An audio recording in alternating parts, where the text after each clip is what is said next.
Então, Leila, se você puder começar informando a gente aí aquelas informações básicas, né? Quem é você, seu nome, idade, cidade onde nasceu. Eu nasci na cidade do Rio de Janeiro, na Rua Barão de Ipanema, número 28, em Copacabana. Meus pais vieram para Curitiba depois de terem morado em Brasília no início dos anos no final no início dos anos 60. Depois eles voltaram para o Rio e no final dos 60, início dos 70, meu pai veio primeiro, depois nós viemos. Nasci em 1956, tenho, portanto, 67 anos. E o que mais? A minha família é de origem. Meu pai era de origem italiana e minha mãe de origem portuguesa. Meu avô era construtor, construiu algumas casas no Rio de Janeiro, no início do século XX. E, e eu tive meu pai como arquiteto e meu tio também era arquiteto. E assim, tem um primo avô do meu pai, que também foi professor na Escola de Artes de Buenos Aires. O nome dele é Ottorino Pugnalone. Para pesquisa, assim, eu tenho duas obras dele em casa, uma restaurada. O que mais? Morar em Brasília e morar no Rio e vir para Curitiba, eu acho que sempre digo que formatou a minha memória afetiva e minha memória visual. A base, assim. Bem legal você falar da base. Você podia falar para a gente um pouquinho, então, se você teve formação artística, como que se deu essa formação?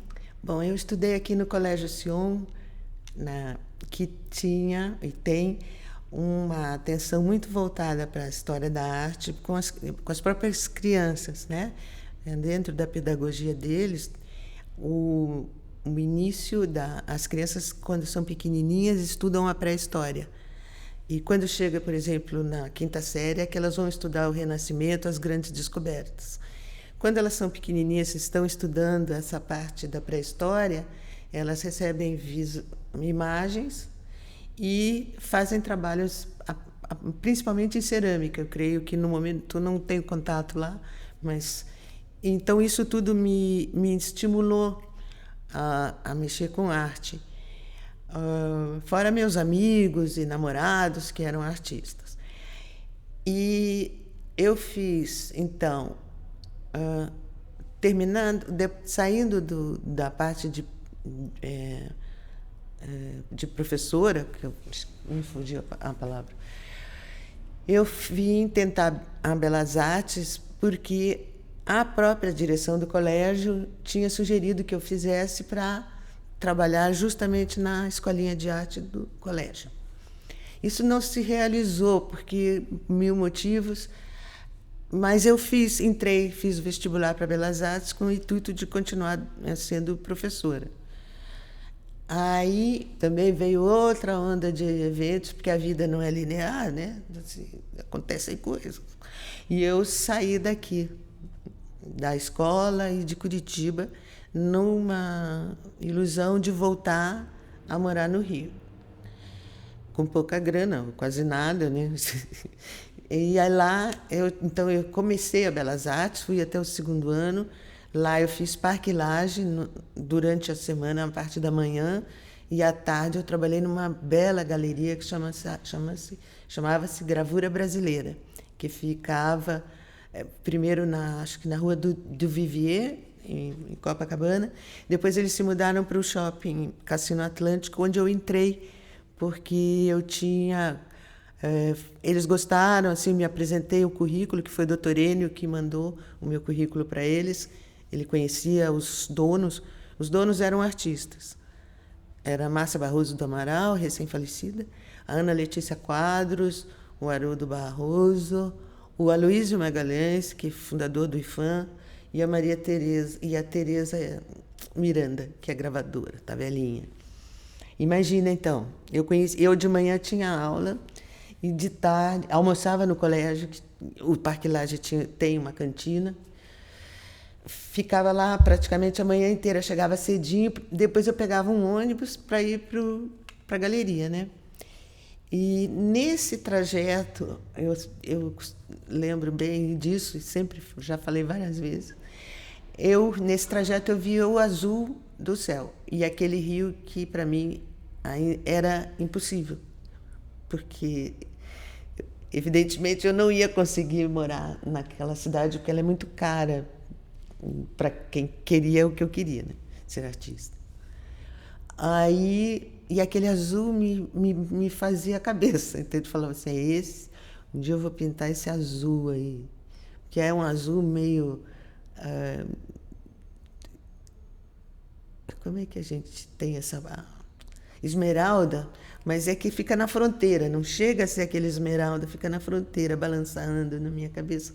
Aquele azul desde aquele tempo. Isso eu estou falando do 1979 e 1980. Depois eu voltei para Curitiba, porque não deu mesmo para segurar a barra lá. E tinha também outras questões emocionais de ordem familiar, e eu voltei. E voltei, mas voltava para lá, vinha e voltava. E nisso eu comecei a perceber que eu tinha que trabalhar para me sustentar e manter esse pique de trabalho com arte. Aí a minha tia, que morava em Nova York e trabalhava lá, ofereceu para minha mãe de me levar para eu passar um tempinho lá fazendo a The Art Students League, que ela tinha conseguido uma vaga para mim, que é uma escola livre. É um ateliê livre, grandão, assim, e antigão. Por lá passou até Jackson Pollock. Tem mais... Deve ter uns 140, 150 anos essa escola. Passou muita gente conhecida lá. E de fato, eu fiz gravura em metal lá com Roberto Della Mônica e desenho com um senhor que chamava-se Marshall Glazer. E então era bem diferente. Era full time, todas as tardes, de segunda a sexta. E era desenho eu desenhava das 2 às 4h30, que era quando a gente saía da escola. Nesse período a gente fazia mais de 7 sketches, mas grandões, assim, com cavaletes grandes e tal. Então, esse conjunto de informações eu trouxe para cá e tentei, e daí me concentrei nisso de não trabalhar mais fora. E a minha mãe deixava eu trabalhar na salinha do ateliê, que tinha 2 salas. Eu trabalhava ali e sem ganhos, só como artista. Dá certo por um tempo, né? Mas depois melhorou. E você podia falar para a gente, então, agora, já que você já entrou nessa fase da tua vida, que é essa artista que está só produzindo e tal, falar como que se dá o seu processo criativo. Nesse momento. Você pode até fazer uma passagem daquele momento para hoje, se quiser. Então, ali naquele momento, acho que é bom falar um pouco da memória, né? Uma das coisas que me impressionou nessa viagem de morar fora do Brasil e de ir aos museus, principalmente isso, além da escola de lá, que era livre, foi a escala dos trabalhos. A sensação de que desenhar pequenininho e tal não estava mais fazendo o que eu queria fazer, né? Então, mas com as condições financeiras limitadas, eu demorei, eu acho que depois de voltar, uns 3 anos para conseguir ter uma tela grande, esticar a tela grande e finalmente começar a pintar aquilo que eu chamava de pintura. Antes eu sempre fui muito gráfica também, gosto de desenhar. Então, assim, naquele momento foi isso que aconteceu. A pergunta era... Sobre o seu processo criativo. Hoje, o meu processo assim, ele é bem mais organizado e disciplinado. Eu tenho uma rotina de trabalho. Eu trabalho de manhã bem cedinho, acordo bem cedinho, durmo cedo. Acordo bem cedinho porque eu gosto do silêncio. E lá onde eu moro não tem muito silêncio. E tem muito, graças a Deus, tem muito movimento na minha casa. De gente que vai trabalhar comigo, ou às vezes com meu marido, que também continua trabalhando com roteiro. Então tem muita vida lá. E depois eu almoço e à tarde eu tiro uma soneca, por isso que eu nunca marco nada antes das 4. E daí eu repito todo o processo de levantar, né?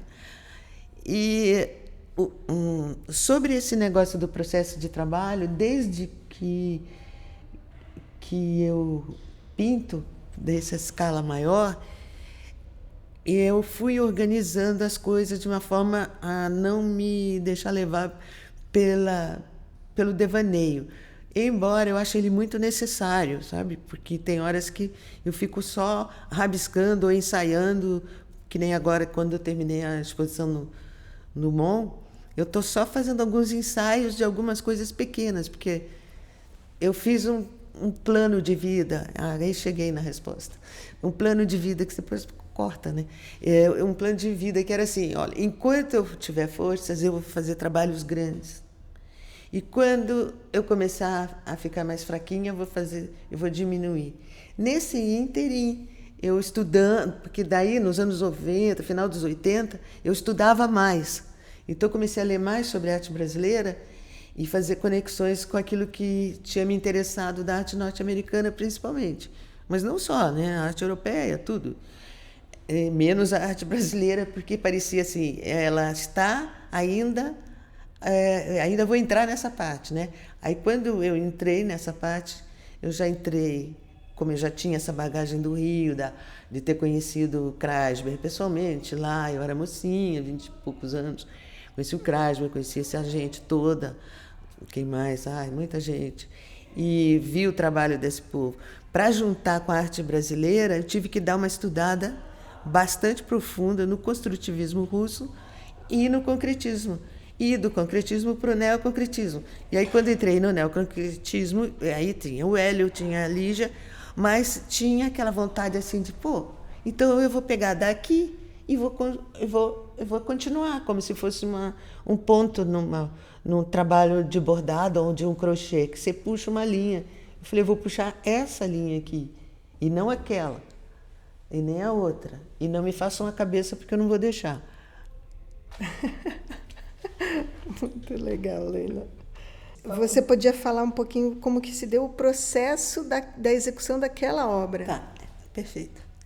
Olha só, nesse meio termo entre a pintura que eu fazia, jovenzinha ainda, e ao que eu faço agora, tem uma coisa muito legal, que nesse momento que eu estudo mais sobre o neoconcretismo e leio o Ronaldo Brito, que eu li o Construtivismo, Vértice e Ruptura, que depois ele também fez uma autocrítica, mas aquilo foi fundamental para mim. Então, eu comecei a modular as pinturas. Primeiro, em pequenas linhas retas dentro do próprio quadro. Depois, eu resolvi que eu podia fazer os módulos em madeira, investir nisso e trabalhar com eles como se fosse pegasse aquelas grandes pinturas que eu já tinha feito e seccionasse ela em frações. Nisso, e coincidentemente, eu tinha em casa, herdada dos anos não sei o quê, um pigmento mineral fluorescente que eu misturei com água e cola. E tinha referências do Hélio Oiticica, que até eu vou te mandar esse trechinho que você deve ter, que ele fala da cor, a cor será uma grande ordem, né? Uma coisa quase sublime da parte dele, falando sobre a cor, né? E fala da cor luz. E eu falo assim, eu tenho os módulos e eu tenho a tinta fluorescente. E sei pintar mais ou menos bem na superfície. Eu vou pintar nos intervalos com tinta fluorescente e vou exasperar esse conceito que me foi passado pela leitura sobre o Hélio. E a coisa começou a dar certo. Então, em 90... Então, reparem que eu trabalho bem lentamente. Em 95, aí eu faço essa exposição lá no museu, que hoje chama Museu Metropolitano. No meu tempo era Museu de Arte do Portão. Ali, a reflexão que eu já tinha feito era já grande, os trabalhos eram... Eu me perdi de novo. Ah, sim, é que... Então, esses módulos, tinha alguns que eram mais largos, outros mais estreitos. E passada a exposição, como sempre, a gente faz uma reciclagem, parece que a gente zera o que ia, assim, para começar uma coisa nova. E aí, o que a gente fez? Eu inverti os módulos, porque eles são ocos. Aqueles primeiros módulos, eles tinham 15 centímetros de base e 5 centímetros no topo. Então, eu inverti. Quando você inverte, parecia um coxo desses de vaca se alimentar. Aí eu comecei a plantar dentro, e depois combinou numa outra exposição em 98, lá na Ibacatu. Aí eu plantava dentro, e para plantar dentro eu tinha que isolar com uma massa de cimento, que a gente misturava na hora. Eu falo a gente porque eu fiz essa exposição, essa produção, enquanto eu estava dando aula numa coisa que eu inventei, que era a Escola de Arte Leila Punhaloni, que era no meu ateliê. Que eu estava também inspirada muito pelo Ivan Serpa, que era uma referência que eu tinha dos meus amigos, porque quando eu estive com amigos no Rio, ele já não sei se já não tinha falecido, mas eu adorava essa história deles trazer as pessoas para o ateliê. Desculpa. Daí, em paralelo a isso, quando eu inverti para plantar as flores, eu pensei assim, eu posso inverter para qualquer coisa. E, aliás, isso é próprio da modernidade. É Kant, é a crítica do trabalho, é você mostrar o trabalho por dentro, pelo outro lado. Já tinha tantos artistas que já tinham mostrado os trabalhos, o verso da pintura, já tinha tido o Lúcio Fontana, que rasgou as telas com uma faca. Bom, então eu vou virar. Aí, quando eu virei, falei assim, então vou mandar fazer de madeira, bem bonitinho, e vou trabalhar nisso. Isso estava também relacionado com as matas juntas, porque, ai, gente, é tão complicado. Porque, os módulos estavam aqui, eu estava fazendo aqueles módulos geométricos, aí, de repente, eu me toco que aquilo tinha meio que se esgotado, aquela geometria. Eu tinha me cansado daquela geometria um pouco, e pensei assim, sabe o quê? Vou olhar para fora de novo. E as casas de madeira estavam aqui, bem típicas da casa, inclusive da minha sogra, que minha cunhada herdou a casa na Lapa, que é feita de madeira, com as matas juntas, com ripinhas que unem cada tábua. Daí eu fiz um monte dessas aí que estão no MON e estiveram presentes agora na exposição do MON. Então, voltando a esse trabalho, ele é o verso das matas juntas, de certa forma. Mas ele vai um pouco além, porque eu coloco a massa de cimento, eu dou uma lambuzada para ela estar presente ali. Porque ela estava presente nos coxos, senão eu não poderia fazer os jardins. Senão ia mofar tudo, ia estragar. De fato, elas desmancharam porque eu espalhei muitos pela ciclovia e deixei por um tempo ali aqui no alto da 15. Depois eu acho que a prefeitura mesmo recolheu esses jardinzinhos, que eu chamo de coxos. Consigo responder? Uhum. Eu acho que a tua resposta ela foi bem nesse, como se dá mesmo o processo de criativo da maior parte dos artistas, que é sempre analogias, né? São coisas que vão trazendo de várias partes da vivência, né? Sem que vão dúvida. se misturando no trabalho de maneira bem analógica mesmo, né? É verdade, é verdade. E eu acho também que a maior influência que eu tenho no meu trabalho é o trabalho que eu fiz ontem. Né? Claro que eu estou lendo, ainda hoje peguei uma coisa que eu não lia, um tempão, abri lá, falei, ai meu Deus, que bom, Paul Klee e tal, quero ver. Mas porque é muito, agora eu vou falar tipo professor, é muito legal estudar, não é uma obrigação, é uma coisa que complementa a tua vida de profissional, de humano, os privilégios que a gente tem, o mínimo que a gente pode fazer é estudar, né? Para saber o que está fazendo e para onde vai. É? E então, eu acho isso legal. E quando eu virei assim o trabalho e mostrei o que era dentro, eu me livrei de muita coisa que eu tinha medo ainda de tentar. Naquele momento em diante, eu já tentei várias outras possibilidades, mas sempre na cor e finalmente agora afirmando a presença do tecido, da tela mesmo. Quer dizer, eu dei uma voltona e passei a defender, digamos assim, né? Como o Delson Shoa fez muito melhor com aquela frase, né? Pintura vingada, né? Eu também botei ali no museu assim, tipo, olha aqui, é pintura sim, e se é boa ou ruim, não sei, mas é pintura e é grande, hein? E eu consegui. Maravilha, Leila. E aproveitando essa deixa aí, desse ímpeto, eu queria aproveitar e perguntar para você se você definiria que a sua produção artística ela é uma produção feminista e de que forma ser mulher norteia as suas produções.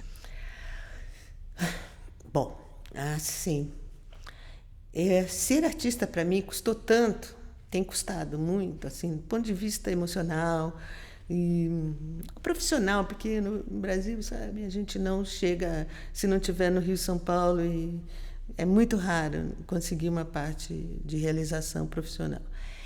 Então essa foi a minha prioridade. A parte feminina da vivência de mulher, eu acho que eu fui um pouco ousada, mas não tanto, a minha geração foi ousada. E eu carrego isso, então, como uma testemunha de uma mudança de comportamento, de forma geral, né? A ascensão da mulher pelo trabalho e talvez por uma luta permanente, porque o feminismo que eu acredito, ele não é uma coisa nós contra os homens, né?